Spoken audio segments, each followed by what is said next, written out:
General Zahid साहब, पहले आप ही से आगाज़ करेंगे। एक फॉर्मर डीजीआई का केस, फील्ड कोर्ट मार्शल, और 9 मई का हवाला। बराह रास्त 9 मई का तज़किरा नहीं है, लेकिन जो जनरल साहब के अल्फाज और वाक़यात का चुनाव है वो बराह रास्त लिंक कर रहा है उनको 9 मई। आपका तजिया क्या कहता है? Thank you very much Nadeem साहब, पहले तो मुझे शौक़ है बुलाने का। मेरी नज़र में पाकिस्तान फ़ौज ने, ये जो इदारे ने फ़ैसला किया है जनरल फैज़ साहब के बारे में, ये सही है या गलत है ये तो वक्त बताएगा, लेकिन ख़ुद एहतसाबी का जो सिलसिला है या फ़ौज के अंदर जो एक सिस्टम है, उसके जो पाकिस्तान के आइन में और कानून में एक ऑफिसर के लिए जो हदूद और कयूद रखी गई हैं, उससे कोई भी बाहर जाएगा तो उसके ख़िलाफ़ फ़ौज एक्शन लेगी। हम असल में जनरल फैज़ हमीद साहब का ये जो केस है, इसको अभी जो मौजूदा हालात हैं इसमें इसको डिस्कस कर रहे हैं, इस पर बातचीत कर रहे हैं, ये हमारे सामने है।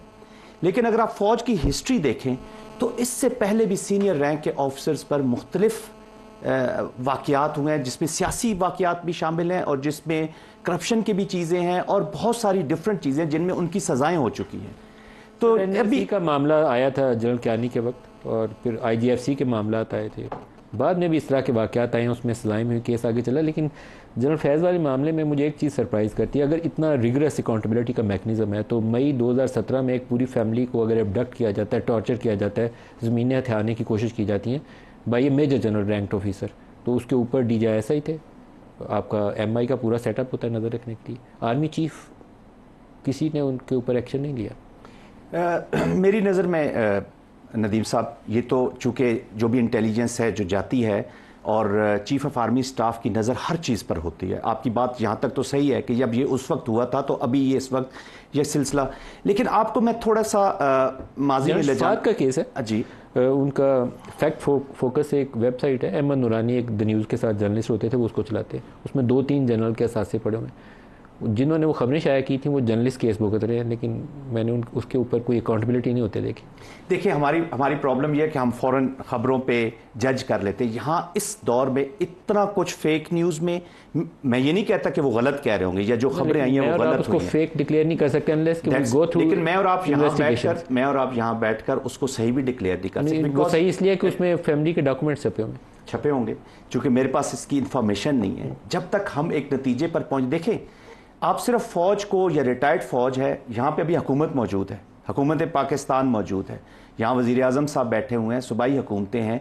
अगर ये ज़रूरी नहीं है, कोई भी उनको ट्राई कर सकता है। अगर वहाँ पे उनके पास सबूत मौजूद हैं तो वो उसको करेंगे। आपके ख्याल में एक वज़ीर आज़म के पास इख्तियार होता है एक जनरल को ट्राई कर? अगर इख्तियार नहीं है तो फिर वज़ीर आज़म को वज़ीर आज़म न कहे। नहीं, वो हर एक ने नहीं, आप कह सकते हैं, मेरे लिए, हम सब के लिए वज़ीर आज़म है जब तक वो बैठे हुए हैं, अनटिल अनलेस कि वो साबित न करें अख्तियार है या नहीं है। देखें, ये वो बातें हैं जो हम करते रहेंगे इस मुल्क ने, और हम इसको किसी तरफ भी नहीं ले जा सकेंगे। जो मौजूदा हुकूमत होगी, जो मौजूदा पावर में लोग बैठे होंगे, वो अपने माजी के लोगों को ब्लेम करते रहेंगे, और जो माजी में लोगों ने जो हुकूमतें की हैं वो बैठे, तो हम कहीं भी नहीं जा रहे, हम स्कटल करेंगे सारे सिस्टम। बिलाल साहब से पूछते हैं। बिलाल साहब, इमरान खान की हुकूमत में एक जनरल साहब के किसी बिजनेस और कारोबार की पाकिस्तान से बाहर तफसील छपी थी, उनसे इंटरव्यू के दौरान सवाल पूछा तो उन्होंने कहा कि उन्होंने मुझे बताया है कि जायज़ राय से सारा कुछ हुआ है, without investigation, and prime minister was satisfied कि उन्होंने कहा ये जायज़ राय से, without going through any investigation process. तो ये आपको सूरत मैसर है? ये नवाज शरीफ के केस में पनामा में जब वो उनका मेफेयर अपार्टमेंट्स का केस आया था तो इकामा की बुनियाद पर डिस्क्वालिफिकेशन हो गई थी, तो उस वक्त क्या ये सूरत मैसर थी कि नवाज शरीफ ने कहा नहीं करप्शन नहीं है, मेरे अब्बा जी की सारी जायदाद गल्फ स्टील मिल से बनाई है उन्होंने? जी, बिस्मिल्लाहिर्रहमानिर्रहीम। नदीम साहब, बहुत शुक्रिया जी अपने शो में दावत देने का। देखिए, खान साहब तो बहुत ही भोले और सादा इंसान है, तो उन्होंने तो वो वाला भी केस इसी तरह सुन के मान लिया, और उन्होंने 190 मिलियन पाउंड का भी जब उनसे पूछा गया तो उन्होंने कहा कि जनाब, मुझे उन साहब ने कहा था कि ये तो मेरे पैसे हैं, जो नेशनल क्राइम एजेंसी के पैसे आए थे, जो कि पाकिस्तान के अवाम के पैसे थे, जो एक सेटलमेंट मनी यूके में पे की गई थी। पाकिस्तान जब वो आई तो वापस उसी शख्स की जेब में डाल दी गई जिसने जुर्माना अदा किया था, बजाय इसके कि अवाम के ऊपर वो इस्तेमाल होता। तो तभी उन्होंने कैबिनेट का फ़ौरन इस्तेमाल करके काम किया था। तो खान साहब तो इसी तरह की भोली और सादी एक्सप्लेनेशंस देते हैं। देखिए, जहाँ तक बात है इस पर्टिकुलर केस की और आज की, जो जनरल फैज़ वाले मामले पे मैं चाहता हूँ आप फोकस लें। जी, जनरल फैज़ हमीद साहब के मामले के बहुत बड़ा मामला है। अगर फ़ौज ने इसको बहुत ट्रांसपेरेंटली आगे बढ़ाया तो फ़ौज का दायरा पहले से ज़्यादा तवाना और मजबूत होगा। जितना शफाफियत के साथ आगे बढ़े। जी देखिए, मेरे ख्याल से एक तो जो जनरल साहब ने बात की ना, पहले भी ये बात आई है कि एक तो इस लेवल के ऑफिसर का या एक सीनियर मिलिट्री ऑफिसर का इस तरह कोर्ट मार्शल प्रोसीडिंग्स होना ये कोई नई बात नहीं है। But having said this, rank के अलावा इस प्रोफाइल के ऑफिसर शायद मेरे ख्याल से जो रिसेंटली रिटायर्ड DGISI हों, जो ज़हन में होगा असगर खान केस ज़हन में है आपके, सुप्रीम कोर्ट का हुक्मनामा आया था, जनरल असद दुरानी ने एफिडेविट भी जमा कराया हुआ सुप्रीम कोर्ट में, उसके ऊपर ऑर्डर है जनरल बेग के लिए भी, जनरल दुरानी के लिए भी। आपकी कोई हुकूमत उनको इन्वेस्टिगेट नहीं कर सकती। General Durrani is a very good officer, लेकिन एक वायलेशन हुई है जिसके ऊपर उन्होंने खुद एफिडेविट जमा कराया हुआ, जी सर। नहीं तहकीक हो सकती। और नदीम साहब, ये जो पर्टिकुलर केस है, देखिए इसके अंदर अब आज I think I was watching the press conference, तो DGISPR ने फिर से वही फैक्ट दोहराया कि एक टॉप सिटी का केस है, दूसरा पोस्ट रिटायरमेंट वायलेशंस, दोनों के ऊपर उन्होंने कहा कि हमने तफसीली कोर्ट ऑफ इंक्वायरी भी कर दी, फैक्ट सर्टेन हो गए, ठोस शवायद आपने भी प्ले किया। उन्होंने साथ कह दिया एक सियासी ग्रुप की माँ के ऊपर, जी, और उन्होंने फिर कह दिया कि अब इसके ऊपर कोर्ट मार्शल प्रोसीडिंग्स इनिशिएट हो गई हैं। तो देखिए ये तो आई थिंक खुशाइन बात है, क्योंकि काफ़ी लोगों का ख्याल था शायद इस तरह का स्टेप शायद नहीं लिया जाएगा, और ये मेरे ख्याल से it is a positive development and I hope कि मंतकी अंजाम तक ये जाएगी, और लग भी ये रहा है। तो बाकी हमारे पास अभी इतने ही फैक्ट्स हैं, इसके ऊपर तो क्या सराई करना आई थिंक अच्छा शायद नहीं होगा, मगर based on these facts it seems like this process is moving forward. मेरा ख्याल है जो बात फैज़ हमीद साहब के अरेस्ट के बाद हुई थी और जो आज की गई है वो बातें कंसिस्टेंट भी हैं, और उसमें उसी ट्रैक की बातें चल रही हैं। जो आपका ख्याल है कि 9 मई में दोनों का रोल है? जी देखिए, 9 मई के हवाले से मैं मोहतात होना चाहता हूँ, खान साहब का तो बिल्कुल रोल है, ये हमारा दावा नहीं है, ये तो कैमरों पे वीडियोस में DGISPR के अल्फाज का जी तो देखिए मैं सियासी ग्रुप की माँ जी बिल्कुल, और ये हो भी एक ही सकता है। तो देखिए मैं अगर आपकी माँ पर किया था तो आप बता दें। नहीं, आप PTI वालों से पूछे तो वो तो कहते हैं फॉल्स फ्लैग ऑपरेशन, पहले ये कहते थे कि हमने करवाया, हमने PTI के लोगों को सड़कों में भेजा था, ये उनका दावा था। ग्रुप जिसका जनरल साहब जिक्र कर रहे थे वो PMLN है या PTI? नहीं जी बिल्कुल, अगर 9 में तो PTI ने ही किया है। वो ग्रुप जिसका जनरल साहब ने जिक्र किया वो ग्रुप कौन सा है, PMLN या PTI? तो आई थिंक सियासी इमाम उस टाइम के वजीर आजम इमरान खान साहब थे। 9 मई के वक्त वो वजीर आजम नहीं, 9 मई के वक्त तो PTI ही। 9 मई के दिन के जिम्मेदार एक अगर कोई भी सियासी जमात कौन सा है जिसका DGISPR ने जिक्र किया? जी देखिए, सियासी ग्रुप 9 मई के दिन तो PTI था। बाकी देखिए, I don't want to put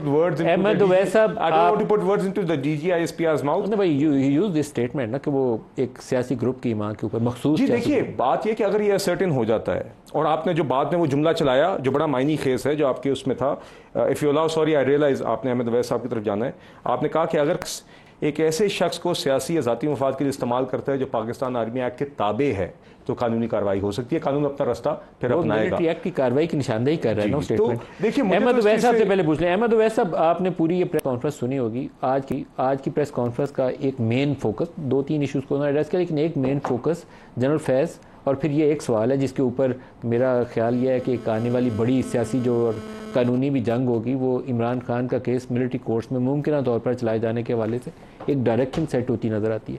आपका रद्द-ए-अमल इसके ऊपर क्या? बिस्मिल्लाहिर्रहमानिर्रहीम। देखिए, अभी डिस्कशन मैंने सुनी है, अब भी सुनी है, जनरल साहब की बातें सुनी हैं और आज की डिस्कशन भी, और ISPR की जो प्रेस कॉन्फ्रेंस है DG साहब की वो भी सुनी। देखिए, मैं तो इसको खुशाइंद इस नुक्ता नज़र से कहता हूँ कि आर्मी जो है वो एक डिसिप्लिनरी ऑर्गेनाइजेशन है, अदारा है, और यहाँ पे किसी को ज़रा सी भी डिसिप्लिन के वायलेशन जो है ना उसको बड़ा स्ट्रिक्टली टेकअप करना चाहिए, और उसमें माफ़ी का कोई चांस नहीं होना चाहिए। मैं I quite agree with it. इसलिए ये अगर हाथ डाल रहे हैं और ये ऐसा कर रहे हैं तो ये ठीक है। अब दूसरी बात ये है कि देखें, ट्रांसपेरेंसी क्रिएट करने के लिए, क्योंकि बहुत सारे इफ्स एंड बट्स हैं, बहुत सारे डाउट्स क्रिएट हो चुके हैं कौम के अंदर। इवन जो अभी जनरल साहब भी कह रहे थे कि जी एक तो बात बड़ी क्लियर है 9 मई के वाक़े से, 9 मई का वाक़ा जो है इटसेल्फ बहुत डाउट क्रिएट करता है और उनको बहुत मुख्तलिफ आस्पेक्ट से देखने वाली बात है। तो ये तमाम बातों को जब आप करेंगे तो जो जहाँ जहाँ देखिए, मैं समझता हूँ कि chief army staff being a very busy person, internal external security matters, बहुत सारे मैटर्स जो हैं वो उनकी नज़र में होते हैं, और उन्होंने बहुत सारी बातों को ऊपर ध्यान भी देना है, इंस्टेंट ऑर्डर पास करने हैं, बहुत कुछ कर रहा है। उनके अंडर कमांड ऑफिसर जो हैं, जहां वो कह रहे हैं कि रिटायर्ड ऑफिसर जो है वो फौज में वो पॉलिटिक्स में अगर मुलविस हो गया तो आर्मी एक्ट के तहत वो 5 साल के पीरियड के अंदर आता है तो उसको सज़ा का मुस्तहिक है और ये जुर्म है और उसका ट्रायल होना चाहिए। ठीक है, अगर उस कानून ये कहता है तो कानून का रास्ता तो चलेगा, अच्छी बात है। लेकिन जो हाज़र सर्विस ऑफिसर जो हैं, जब वो पॉलिटिक्स में मुलविस आपको नज़र आए तो ट्रांसपेरेंसी तो तभी कायम रहेगी और क्रेडिबिलिटी तो तभी होगी कि आप उनके खिलाफ भी कार्रवाई करें और पता लगे सबको कि हाँ, एक जनरल को पकड़ा है तो दूसरे ऑफिसरों को भी पकड़ा गया है जो पॉलिटिक्स में मुलविस है। मैं एक लिटमस टेस्ट के तौर पे, मिसाल के तौर पे, एक बड़ा मामूली सा एक सिंपल लिटमस टेस्ट आपके सामने पेश करता हूँ। इलेक्शन हो गए जैसे कैसे, मैं उसकी कंट्रोवर्सी में नहीं जा रहा इस वक्त, रिगिंग हुई नहीं हुई, कौन मुलविस था, किसकी वहाँ पे हुआ, कैसा हुआ, हो गए। उसके बाद सेनेट के इलेक्शन हुए। आपको पता है कि हर पॉलिटिकल पार्टी जो है जब इलेक्शन के लिए आती है और अपना कैंडिडेट खड़ा करती है, वो कैंडिडेट के पीछे उसकी पूरी उम्र का एक हिस्सा लगा हुआ होता है, उसकी कंट्रीब्यूशन होती हैं, उसने as a worker, as a political leader उसने बहुत काम किया होता है और वो एक्सपेक्ट करता है कि उसको चांस मिलेगा एक्सेल करने का अपनी क्वालिटीज़ का और पॉलिटिक्स में आगे बढ़ने के लिए। अब ये इलेक्शन होता है सेनेट का, नून लीग ने भी अपना कैंडिडेट खड़ा किया, पीपल पार्टी ने भी अपना कैंडिडेट खड़ा किया और जो ये थी MQM जो थी, इन्होंने अपना कैंडिडेट खड़ा किया। तीनों पार्टीज ने अपने कैंडिडेट को छोड़ के किसके कहने के ऊपर एक नॉन पार्टी पर्सन जो कि अभी केयर टेकर सेटअप में मौजूद था और मोहसिन नकवी साहब को, वो सेनेट के लिए खड़े हो गए। इन तीनों बड़ी पार्टीज ने जो कोलिशन पार्टनर्स हैं अपने कैंडिडेट छोड़ के उसको वोट दिए। क्यों, किसके कहने पे दिए और क्यों दिए? नंबर एक, फैसल बाडा, फैसल बाडा की बिल्कुल हुआ कि तीनों सियासी जमातों ने मोहसिन नकवी को वोट दिया। यस, कैसे मुमकिन? इसलिए कि इंस्ट्रक्शन देने वाला कोई पीछे मौजूद था।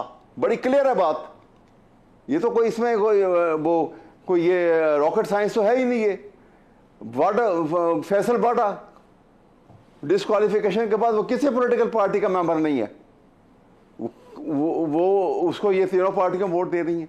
इसी तरह से, और मैं आपको बताता हूँ वाकयात, मैं मोटे मोटे वाकयात बता रहा हूँ। देखिए, इलेक्शन होने से 8 फरवरी का, मुझे ब्रेक की तरफ जाना है, मुझे ब्रेक ले लेने दे, ब्रेक ले ले। लेकिन आपसे मैंने वो मिलिट्री कोर्ट वाला सवाल मेरा अधूरा रह गया, वो आपसे मैंने जवाब लेना है। ब्रेक ले लें, हमारे साथ रहिएगा।